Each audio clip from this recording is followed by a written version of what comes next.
We're at the bottom of, I think, 7 tiers of graves in a church in West Hoathly in West Sussex. We're about, I think it's exactly 1.5 kilometres away from Gravetye Manor, and we're looking at a curbed grave on a sloping grave site. And this is the grave of Ernest Markham and his wife Miriam Markham. Welcome to a new series of Our Plant Stories. And starting in a graveyard just shows that we never know where these plant stories are going to take us. Today's story is told by Sam Fry. He's a gardener at Gravetye Manor, and it's about clematis. As well as the story, we'll have a conversation with the wonderful Raymond Evison. Now in his 80s, his passion for this plant began when he was just 16, and he'll teach us how to grow them. He's won 35 Chelsea Gold medals. But why is Sam interested in clematis? Tom's very good here, Tom Cowd, the head gardener, is very good at encouraging us all to take on passion projects and obsessions. And he's always recommended that we pick a genus and really study it closely to really develop and learn about that plant. But then anything we learn about it is then applicable to everything else. So if we learn how to grow something really well and how to kill it, we'll then be able to apply that to just everything else. So I picked clematis because I don't know much. I still don't know much about them, but I didn't know much about them at the time, and I knew that they were important to Gravetye. I knew there was something there, but didn't know too much about it. So let's go back to that graveyard where the story begins. This is Markham's or Ernest's side. As you can see, it's etched in along the side. Okay, yeah, you can see the letters. March 1881, December. 1937. That's the date of his death? Yeah. So 1881 to 1937. And then on the other side? It's Miriam on the other side. So if we cross round. She was born 87 and died in 53. So why is Ernest Markham important to you? Ernest Markham's one of the head gardeners at Gravetye Manor. He was there for 25 years with William Robinson. Gravetye's a fascinating place because it's a very important garden through William Robinson and his writing, and into broader, horticultural culture. It was the inspiration for Daisy Lloyd for laying out Dixter. Vita and Harold got a lot of inspiration from Gravetye and Robinson's writing for Sissinghurst. But Robinson is largely forgotten, and by a factor of 10, Markham's forgotten. But one of the things they did at Gravetye was work on clematis, and at the turn of the century, or the 20th century, clematis wilt really took hold and practically wiped out clematis from gardens. And through introducing Viticella varieties and doing a lot of just chance breeding, they reinvigorated the genus. And yeah, there's a good number of varieties named after them, and it's fascinating refinding them, trying to find the varieties, and rediscovering the grave. How did you find the grave? And can you remember the first time you kind of came across it? I came here a few times before actually finding it. I dragged a friend round and it was raining and we were looking for it. And I remember stomping around in the mud down in the bottom, and she was up here and we had to go for a pint in the end because we couldn't find it, and then came back around to find it up here. It was in one of the obituaries that I'd been sent by Raymond Evison, who's another clematis expert, and they just said that he was buried in West Hoathly, and we're only, Gravetye's 1.5 kilometres over the hill. So Ernest Markham died only 2 years after Robinson died, and this is all just before World War II really kicked off, so other things kind of shrouded both of their deaths. Sam has planted snowdrops around the grave of Ernest and Miriam. But here's the thing with this plant story. The clematis variety named for Miriam Markham is missing, and Sam is searching for it. We left the peaceful graveyard, and driving to the house where the Markhams lived, Sam filled me in on more of William Robinson and Ernest Markham's story. So that track down there, I think, is the track where Robinson fell and broke his back. But that goes all the way down into the estate and then gets a lovely view looking over the manor and the gardens. So Robinson spends how long in a wheelchair. And that's key to when Ernest Markham comes as well, isn't it? Yeah. In 1909, Robinson then is confined to a wheelchair. The theory is that he broke his back falling over a stile, and he goes on to live until 1935. So it's 20 years that he's in a wheelchair. Well, 25 years really. And it's around, I think it's the end of 1911 or early 1912 that Ernest Markham then comes to Gravetye. I haven't found any of his personal information yet. After he died early, he left it all to his wife Miriam. I can speak English. And then she went on, and they never had kids. And I think that she left everything to her brother, who was a cobbler. But I haven't started going down that rabbit hole of trying to trace familial links and find if he left anything, or if there's anything that still exists.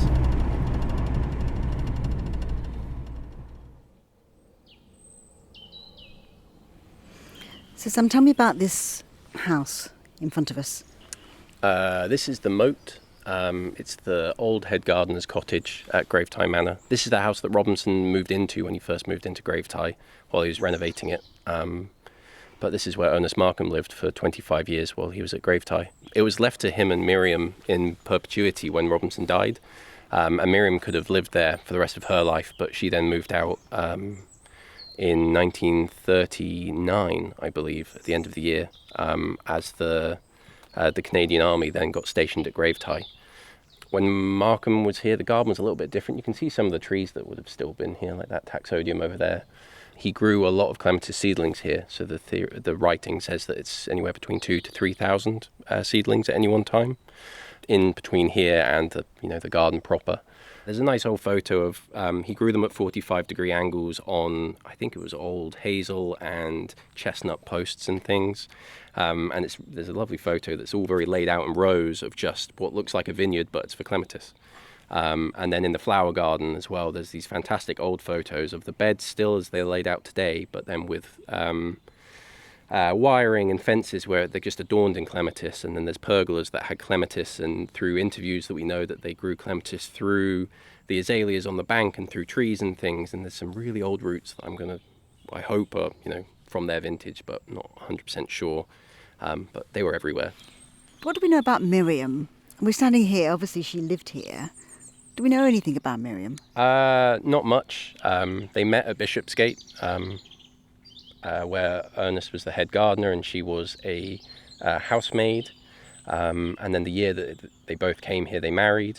She was Ernest's second wife. His first wife died when he was, I think he was only 29. He was very young. And they never had children. But Miriam was greatly involved and loved in the manor. Ernest and Miriam were called Little and Big Markham, respectively, or Minnie and Big Markham, which is quite nice. And they both had really good reputations from the bits of writing that do exist and the interviews that exist. She was described as very kind.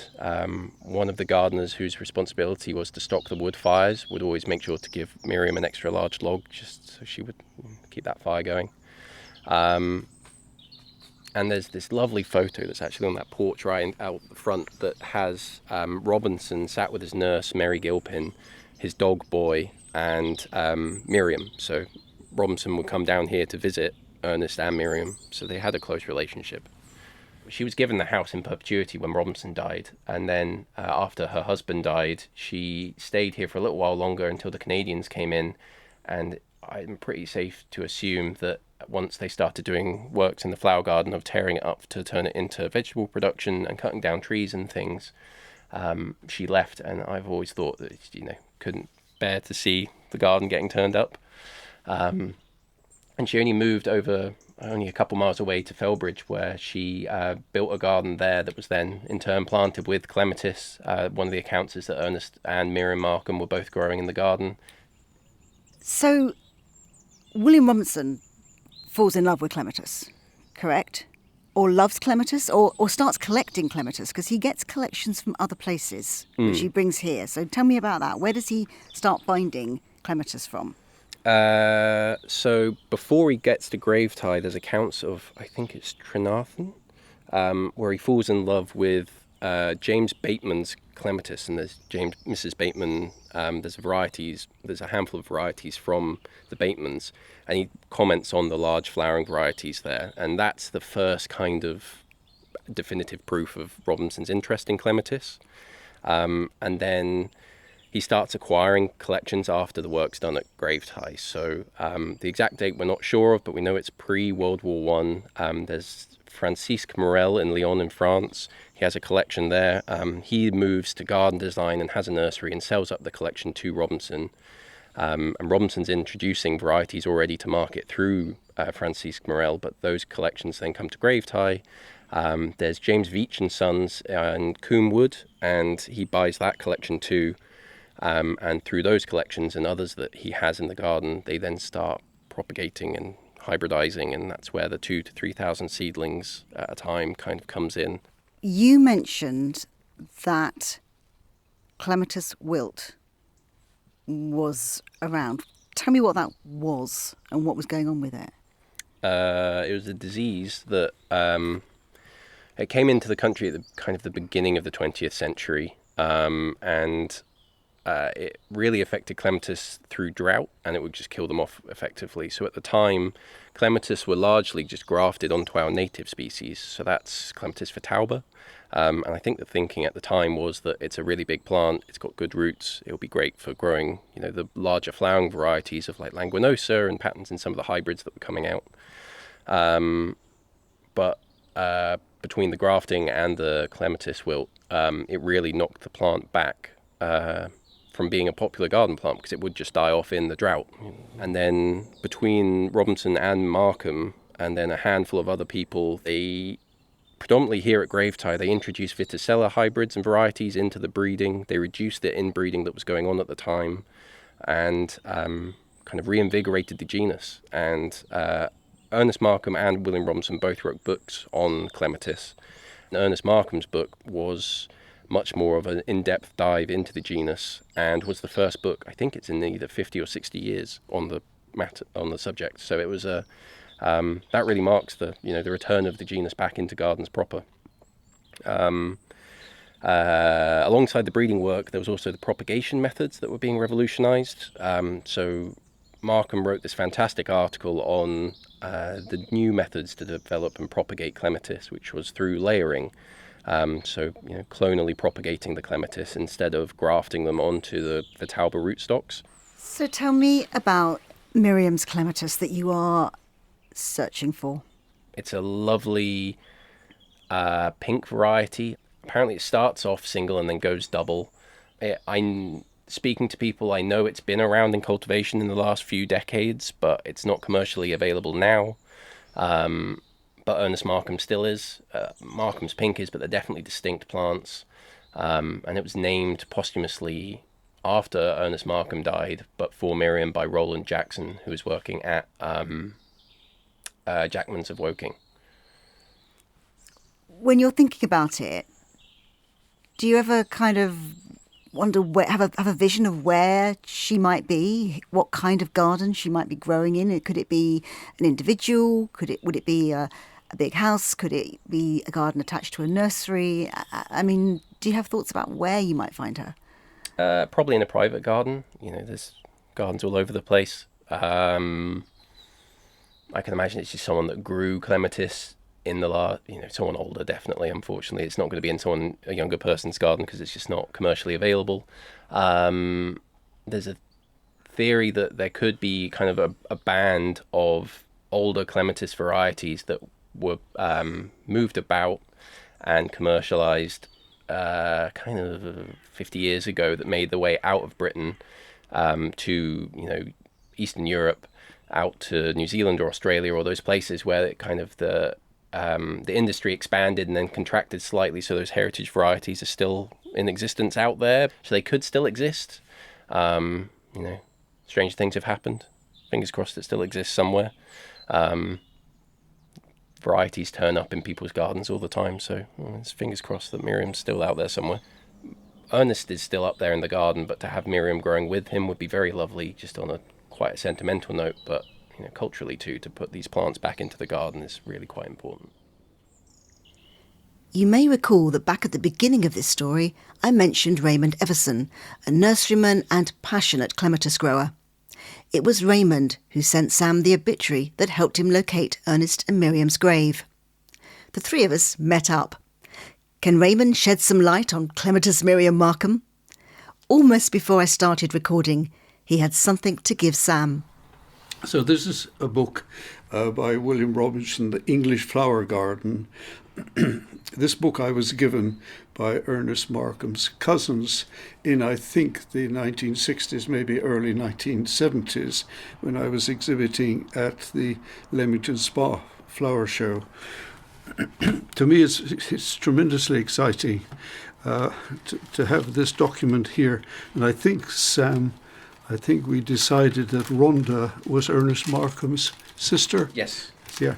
So here's a letter written by Ernest Markham to his sister Rhonda, which is very, very, very, very faint, of course.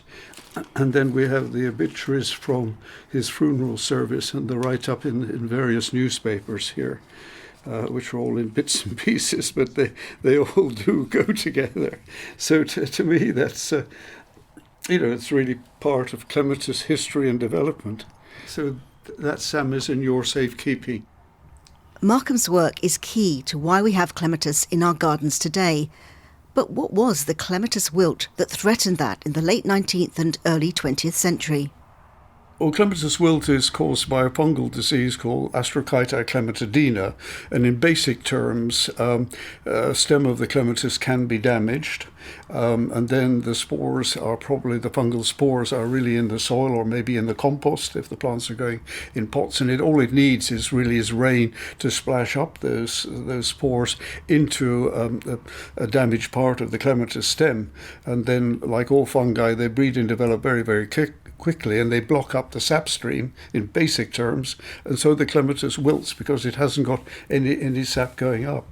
But I think that was all down to perhaps overbreeding, inbreeding, and very much to the fact that the clematis back in the early 1900s were very often grown from grafted plants, grafted on old man's beard or Clematis vitalba. The rooting of clematis cuttings was something that Ernest Markham, well, in my book, Ernest Markham really started that. Certainly the turn of the century, 18 to 1900s, people had got fed up with growing clematis because they were dying in their gardens. And of course, it only affects the large flowered hybrids. None of the clematis species ever succumb to clematis wilt. How much evidence is there of these clematis at Gravetye now? Bits and pieces. We've tried to keep some of them in. There's some older varieties, things like Huldine and Minuet. There's a couple very old ones. There's a couple very old Montanas that are spread up through trees. But other than that, there isn't too much evidence from the past. In the introduction to Ernest Markham's book on the subject, his was the first book since, I think it was 1867, on clematis. So they dropped out for... it's pushing 60 years. I think it's around 50 years that there were no publications on the matter. Robinson wrote the first book, but that was very brief and just kind of a description of how the clematis are grown at Gravetye, whereas Markham's was much more in depth and detailed onto, propagating the varieties, how to grow them, and it's... And is that a book you mentioned you used, Markham's book? Yeah, absolutely, because I think there were some photographs of of the hardwood cuttings, I think, if I remember rightly. So one would take the cuttings in probably February, I think, in the early spring. It's no good doing it in the autumn because the clematis is already sort of dying back still. But if you get the surge of new growth and sap coming in the early spring, so I think really before bud break at the end of February. But Sally, as I've said, I think from what I've read and what I feel from the stories I've heard, it really was William Robinson and Ernest Markham who revitalized the world of clematis in the early 1900s. I think a lot of their breeding work was probably open pollinated work they may have done. I don't think they would have done the breeding type technical way that perhaps some of us would do today, because they wouldn't have thought in that way. But they certainly were doing pioneering work in the resurrection of the love of clematis that people had. So I think Ernest Markham and William Robinson, I suppose, as the owner, are very, very much, we have a lot to thank them for what they did. Let's turn to Miriam. So Dr. Kalani Seymour, who's the Threatened Plants Programme Manager at the charity Plant Heritage, she's checked Clematis Miriam Markham in the database, and it's not only threatened in cultivation, not available to buy, but actively critically endangered in cultivation, i.e. not found alive in any garden or collection yet searched. But it had been listed in Plant Finder between 1996 and 2014, but not since. Raymond, have you seen Miriam? Do you know what she looks like? I remember it being a very, very pale, sort of almost washed out blue, a bit of a patchy blue with a little bit of green, and a very, very light, chocolate centre, and it was almost a semi-double flower. Never was a fully double flower. But, sorry, I can't see without my glasses on. Sorry. So just looking at Magnus Johnson's description here. There's one other photo that I haven't found for her yet. Magnus lists that it's in the first edition of Christopher Lloyd's Clematis. Right. I can't seem to find it anywhere. Well, then I ought to have that, because I helped Christo with that book. So there might be, in the first edition of that book, there may well be an illustration of Miriam Markham. Well, fingers crossed. Hopefully. I think I do have the first edition, because Christo was very gracious in his. It was really quite funny. What did he say? Raymond's passion for clematis is, I can't remember exactly the words, but he does have time for his wife and children occasionally, or something like that, which was really quite funny. Yeah. The good news is that since recording this episode, Sam has found that illustration. And if you want to help with the search for Clematis Miriam Markham, head to the website ourplantstories.com, where I have posted the image. I feel sure that he'll persevere in his search. But if you have any memories of someone talking about a clematis called Miriam, I am sure Sam would love to hear from you, and I'll pass on any leads. If someone is inspired by this story, how should they set about growing clematis? In a pot? In the ground? How do they choose? Where should someone start with all of your passion? Well, I think number one is to go to a very good quality garden centre, buy a good quality plant. Don't buy something cheap and cheerful, because that really doesn't work in the long term. Clematis love a microclimate. They love to grow through other plants. Certainly clematis love a shady root system. And so, I say to people, it's a criminal offence if they plant a clematis on a south-facing wall and put a bit of trellis behind it and expect it to grow. That you can't do that sort of thing. It really is a criminal offence. Yeah, so clematis love a microclimate to grow with other plants, like a shady root system. And really important to prepare the site before planting. Dig a hole about 18 inches deep, 45 centimetres depth and 45 centimetres diameter. In the bottom of the hole, if you've got some well-rooted farmyard manure or very, very well-rooted garden compost, put that in the bottom of the hole. While you're preparing and doing that digging and preparing the soil, then put the clematis in its pot in a bucket of water for 20 minutes. Make sure that the clematis is soaked up, the water, because when you plant the clematis, if you haven't done that and the clematis is dry in its pot, the water will just run off the sides and that plant will take a long time to establish. And then when you plant a clematis, I always suggest that you plant it next to 2.5 inches deeper, 5-6 centimetres deeper than the surface that it is. Doing that, it will build up a root crown. And remember my terminology, the clematis are really a climbing perennial.